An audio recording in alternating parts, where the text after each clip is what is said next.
ما کتب علی الذین من قبلکم لعلکم تتقون۔ رمضان اور روزے کے حوالے سے آج یہ دوسری نشست ہے۔ میں نے کل آپ کو یہ بیان کیا تھا کہ روزہ علاج ہے۔ رمضان کا مہینہ وہ موسم ہے جس میں یہ علاج بہت جلدی کارگر ثابت ہوتا ہے۔ علاج سے شفا ملتی ہے، اور شفا کو اللہ تعالیٰ نے تقوی کے طور پر بیان کر دیا ہے۔ جو آیت کریمہ روزے کی فرضیت کو ثابت کرتی ہے، جس سے معلوم ہوتا ہے کہ روزہ فرض ہے، اس میں رب کریم کا ارشاد اور اس ارشاد کا جو انداز ہے بڑا قابل غور ہے۔ اللہ تعالیٰ جب اہل ایمان سے اپنی شان محبت کے اظہار میں کلام کرتا ہے تو وہ عموماً یا کہہ کر مخاطب کرتا ہے۔ تو چونکہ روزے کی بات کرنی تھی اللہ تعالیٰ نے، اس لیے حرف ندا یا کہہ کر بات شروع کی، اور آمنو کہہ کر ہماری عزت کو بڑھایا۔ ہماری سے مراد اہل ایمان کی، اللہ کرے ہم بھی اللہ کی بارگاہ میں اہل ایمان شمار ہوتے ہوں، ہمیں امید ہے، اور اپنی بدعمالیوں کی وجہ سے خوف بھی ہے، اور ایمان امید اور خوف کی درمیانی کیفیت کا نام ہے۔ لہٰذا اپنے آپ کو مومن سمجھنا چاہیے، یہ اہل ایمان کا شیوہ رہا ہے۔ اپنے ایمان پر بدگمان نہیں ہونا چاہیے، لیکن اپنے آپ کو حتمی طور پر مومن سمجھ کر بے نیاز ہو جانا اس کی گرفت اور پکڑ سے اور اس کے حساب سے، یہ بھی اہل ایمان کا شیوہ نہیں ہے۔ مومن سمجھتے رہیں خود کو، مگر اپنے گناہوں پر اس قدر ڈرتے رہیں یہ گمان ہو کہ ہم تو اللہ تعالیٰ کی بارگاہ میں ابھی مومن شمار ہی نہیں ہوئے۔ اس کو صوفیاء نے بیان کیا۔ حضرت شہید صاحب علیہ رحمہ بیان کرتے ہیں، یا رسول اللہ ندانم از قدام ملتم کافرم بت پرستم یا کہ مسلمہ سیرتم۔ یا رسول اللہ مجھے یقین نہیں ہے، میں نہیں جانتا، از قدام ملتم اللہ کی بارگاہ میں کس ملت میں شمار کیا جاتا ہوں۔ کافر ہوں، بت پرست ہوں، مشرک ہوں، یا کہ مسلمہ سیرتم، یا کہ میرا نفس جو ہے وہ مسلمان ہو کر اسلامی سیرت کا حامل ہو گیا ہے، نہیں جانتا۔ اندری غم رونق دل میں پذیر و قلتم، اندر ہی اندر میرے دل کو اس غم نے اور اس فکر نے بالکل کھلا دیا ہے، غمگین کر دیا ہے۔ یا رسول اللہ ریحانم زی بلا پر علتم، آپ کرم فرمائیں اور مجھے اس پر بلا بہت بڑے غم کی بلا سے نجات عطا کریں۔ آپ بشیر و نذیر ہیں۔ حضرت قبلہ عالم صحیح کے لیے فرمایا کسی عاشق نے، کشف حقائق محض محال جیں تئیں مرشد نظر نہ بھالے۔ دین ایمان کا کشف نہیں ہوتا بندے کو جب تک وہ محبت کی نگاہ سے نہ دیکھے۔ تو اس کی نگاہ محبت وہ طور پر پڑنے والی تجلی کی طرح ہے کہ طور کی مادیت کو جلا کر راکھ کر دیا اور اس کے اندر نورانیت کو جذب کر دیا۔ اب کوہ طور مقام نور ہے، اسے پتھر کے حوالے سے لوگ نہیں جانتے، تجلی پڑی اس حوالے سے لوگ جانتے ہیں۔ تو جب وہ نظر کرتا ہے، محبت سے یاد کرتا ہے اپنے مرید کو، شیخ جیں تئیں مرشد نظر نہ بھالے، بس وہ جب محبت سے یاد کرتا ہے یہ اس کی نظر ہو گئی۔ جب اس کی نظر ہوتی ہے پھر کشف ہوتا ہے، حقائق کھلتے ہیں، معارف سے بندہ آشنا ہوتا ہے، اور یہی درجات کی بلندی ہے۔ تو آمنو کہہ کر اللہ تعالیٰ نے محبت کی تجلی فرمائی ہے، تو اس پر فخر نہیں کرنا چاہیے، اپنے آپ کو آمنو میں شمار کر کے فخر نہیں، شکر کرنا چاہیے۔ اور شکر کا اظہار بہترین شریعت کی پابندی۔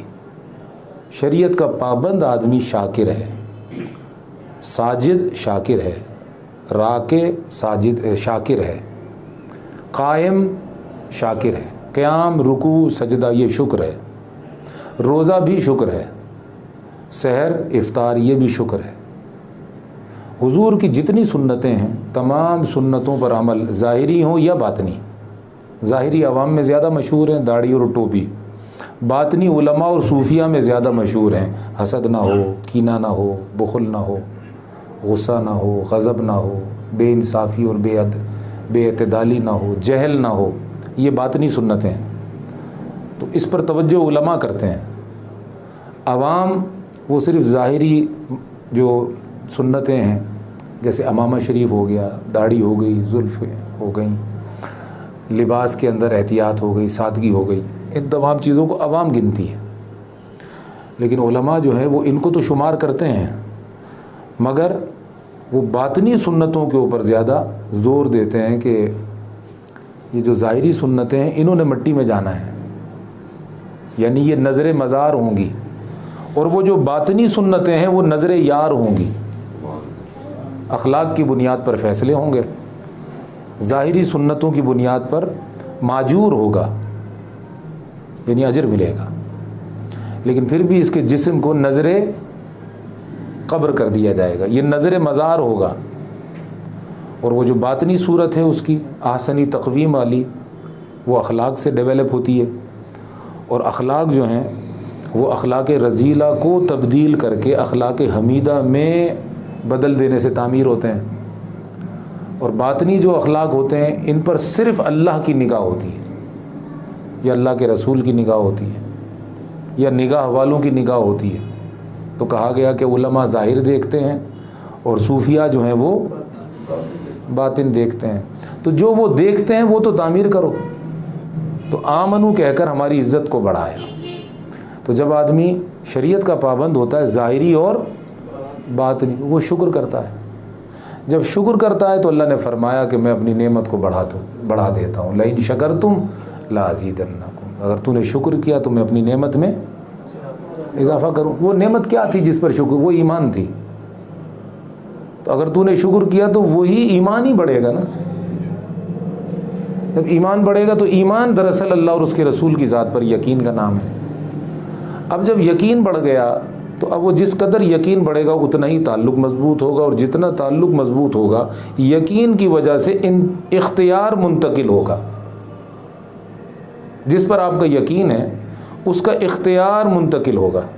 آپ کو دوست پر یقین ہو، اب آپ کا اختیار بڑھ جاتا ہے کہ آپ اس کی جیب سے پیسے بھی لے لیتے ہیں، آپ اس کی پاکٹ منی میں سے اس کی مرضی سے خرچ کر لیتے، آپ اس کے گھر میں چلے آتے ہیں، آپ اس کی جگہ کوئی فیصلہ کر دیتے ہیں اس کے بیاف پر۔ میں کہہ رہا ہوں نا آپ سے، کیونکہ آپ کا اس دوست کے ساتھ یقین بہت زیادہ بڑھا ہوا ہے، اور جب وہ دوست آ کر دیکھتا ہے کہ آپ نے اس کی جگہ کوئی فیصلہ کر دیا تو وہ کہتا ہے ٹھیک ہے، جب آپ نے کر دیا تو ہو گئی بات۔ یہ یقین سے ہوتا ہے۔ اسی طرح جب مومن کا یقین خدا رسول پر بڑھ جاتا ہے تو مومن یقین کی بنیاد پر اگر کوئی ایسی بات منہ سے نکال دے جو بے یقین آدمی نہیں نکال سکتا، تو یقین والا جب منہ سے نکالتا ہے تو وہ جو اختیار ہوتا ہے اللہ اور اس کے رسول کا، وہ اختیار اس میں کام کرنا شروع کر دیتا ہے۔ اور جب ملائکہ وہ بات لے کر اللہ کی بارگاہ میں حاضر ہوتے ہیں کہ مولا تیرے بندے نے یہ لفظ منہ سے نکال دیے ہیں کہ جا تیری بگڑی بن گئی، جا تیری مشکل آسان ہے، جا اللہ تجھے اولاد دے دے گا، جا تیرا بانجھ پن ختم ہو گیا، تیری بے روزگاری ختم ہو گئی، تیری پریشانی ختم ہو گئی، جاؤ اگر بارش نہیں ہو رہی تو بارش ہو جائے گی، جاؤ اگر یہ دشمن تمہارے پیچھے پڑا ہوا ہے تو یہ ہلاک ہو جائے گا۔ بس جب یہ لفظ منہ سے نکلتے ہیں تو وہ ملائکہ لے کر حاضر ہوتے ہیں اللہ کی بارگاہ میں، حالانکہ اللہ سب جانتا ہے۔ ملائکہ عرض کرتے ہیں مولا ایسے اس نے کہہ دیا ہے۔ اللہ پاک فرماتا ہے اچھا اس نے کہہ دیا، وہ تو اپنا یار ہے، لہذا جیسے اس نے کہہ دیا ویسے کر دو، وہ ہو جاتا ہے۔ جب وہ ہو جاتا ہے تو بندے کہتے ہیں یہ تو یہ عوام کے نزدیک بہت بڑی بات ہے، اہل یقین کے نزدیک یہ کوئی بڑی بات نہیں ہے۔ ان کے نزدیک بڑی بات یہ ہے کہ یار خود قبول کرے۔ تو فرمایا کہ اگر تم نے شکر کیا تو میں ایمان یعنی نعمت میں اضافہ کروں گا، وہ ایمان بڑھے گا۔ جب ایمان بڑھے گا تو پھر شکر بڑھے گا، جب شکر بڑھے گا تو پھر ایمان بڑھے گا۔ تو آمنو کتب علیکم الصیام کما کتب علی الذین من قبلکم۔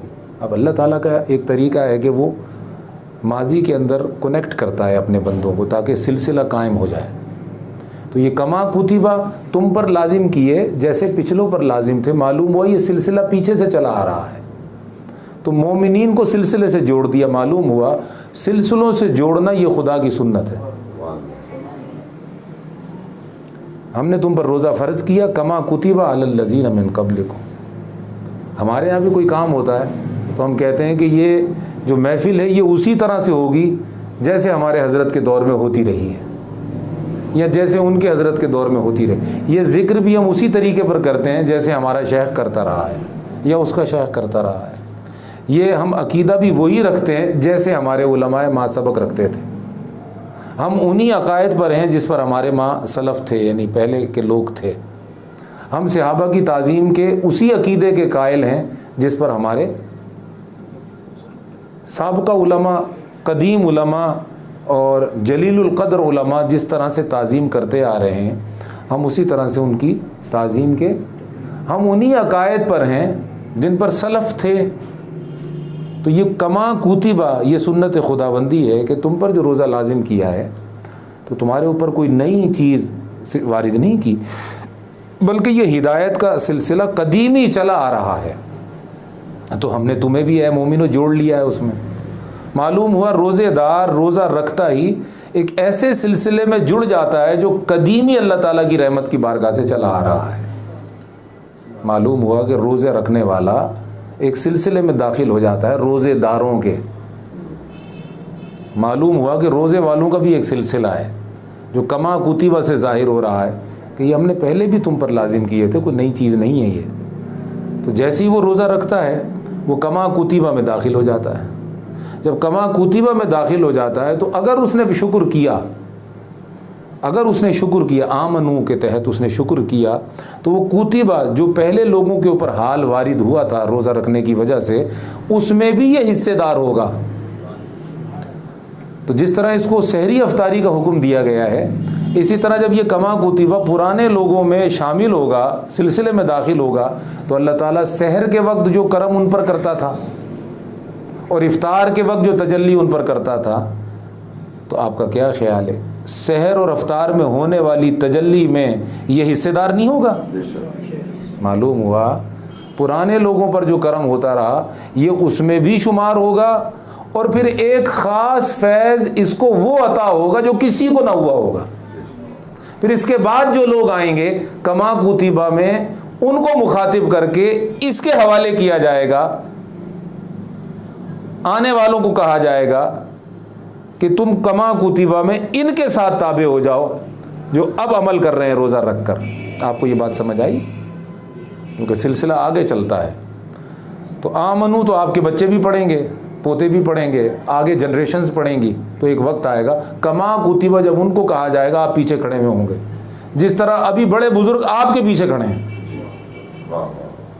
تو ایک وقت آئے گا کہ جب آپ کے بعد جو لوگ آئیں گے ان کو کہا جائے گا یا ایتھا النفس المطمئنہ ارجعی، لوٹ جا. تو جب وہ لوٹے گا تو آپ سامنے کھڑے ہوں گے، اور جب آپ لوٹیں گے تو آپ کے ما سبق جو علماء ہیں جو پہلے گزر گئے بزرگ، آپ کے پیچھے وہ کھڑے ہوں گے. آپ جب لوٹیں گے تو اپنے سلسلے میں لوٹیں گے، اور آپ کے بعد آنے والے آپ کے ذریعے سے پیچھے لوٹیں گے. اور یہی اللہ تعالیٰ کی جماعت میں شامل ہونے کی نشانی ہے کہ ہم حزب اللہ میں شمار ہو گئے. کما کتبہ اسی طرح سے فرض کیا جس طرح سے پچھلوں پر فرض کیا تھا. تو اب جب اللہ تعالیٰ پچھلوں سے جوڑتا ہے تو اگلوں سے بے خبر نہیں رکھتا. تو کتبہ بتا رہا ہے کہ اگر یہ پچھلوں سے جڑ گیا تو یہ اگلوں سے بھی باخبر ہوگا. تو یہ تو غلام کی شان ہے، آقا کا عالم کیا ہوگا. کما کتبہ میں حضور نے کیا کیا دیکھا ہوگا. یا ایھا الذین آمنوا کتب علیکم الصیام کما کتبہ. تو اس کا مخاطب اول تو حضور ہیں. معلوم نہیں حضور نے کیا کیا دیکھا ہوگا اور کیا کیا اللہ تعالیٰ نے دکھایا ہوگا. من قبلکم لعلکم تتقون، پھر فرمایا کہ روزہ رکھو تاکہ تم پرہیزگار ہو جاؤ. تو کل والی گفتگو کے ساتھ جب ہم اس کو جوڑتے ہیں تو پھر اللہ تعالیٰ نے روزے کا نتیجہ تقوی قرار دیا. روزے سے جو شفا ملے گی وہ کیا ہوگی؟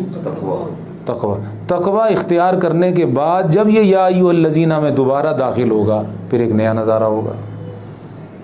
یا ایھا الذین آمنوا کسی اور طرح دکھے گا، کما کتب علی الذین من قبلکم کسی اور طرح دکھے گا، لعلکم تتقون پھر یہ متقی ہو جائے گا. جیسے ہی متقی ہوگا تو پھر اسے لوٹایا جائے گا. تو یہ جو رجوع ہے انا للہ و انا الیہ راجعون، ہم اللہ کے لیے اور اللہ کی طرف لوٹنا ہے، یہ جب دماغ روشن ہوگا تو آپ حیران ہو جائیں گے کہ یہ رجوع تو ہر وقت ہر کام میں ہو رہا ہے. آپ نے آیت پڑھی, آیت پڑھ کر عمل کیا, عمل کرنے کے بعد دوبارہ آیت پڑھی, دوبارہ رجوع شروع ہو گیا. آپ نے دوبارہ آیت پڑھی, دوبارہ رجوع شروع ہو گیا. معلوم ہو گیا ایک سائیکل ہے, وہ چلتا رہے گا اور آپ تازہ بتازہ ہوتے رہیں گے. مومن کی ہے ہر لمحہ نئی آن نئی شان, کردار میں گفتار میں اللہ کی برہان. یہ راز نہیں معلوم کسی کو کہ مومن قاری نظر آتا ہے حقیقت میں ہے قرآن. تو روزہ اور تقوی یہ دونوں آپس کے اندر جڑے. جتنا اچھا روزہ ہوگا اتنا اچھا تقوی ہوگا. دوا کھانے کے بعد شفا نہ ملے تو سوچنا چاہیے کہ دوا کھائی بھی ہے کہ نہیں. روزے کے بعد تقوی نہ ہو تو یقین کرنا چاہیے کہ روزہ ہی نہیں ہوا. تو روزے میں غور کرنا چاہیے کہ ہم نے روزہ کیسا رکھا. تو اس روزے کو جتنا اچھا کر کے گزاریں گے اتنا اچھا اس میں سے تقوی برآمد ہو. جتنا اچھا تقوی برآمد ہوگا یعنی پرہیز, اتنا اچھا ہدایت نکلے گی. جتنی اچھی ہدایت نکلے گی اتنی اچھی سمجھ پیدا ہوگی.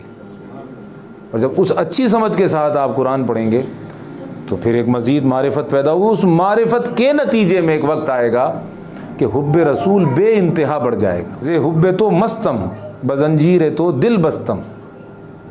تیری محبت نے مست کر دیا اور اس مستی نے ہمارے زنجیر بن کے ہمارے دل کو پکڑ لیا ہے, اور اس میں وہ خوشی اور مسرت کا اظہار کر رہا ہے.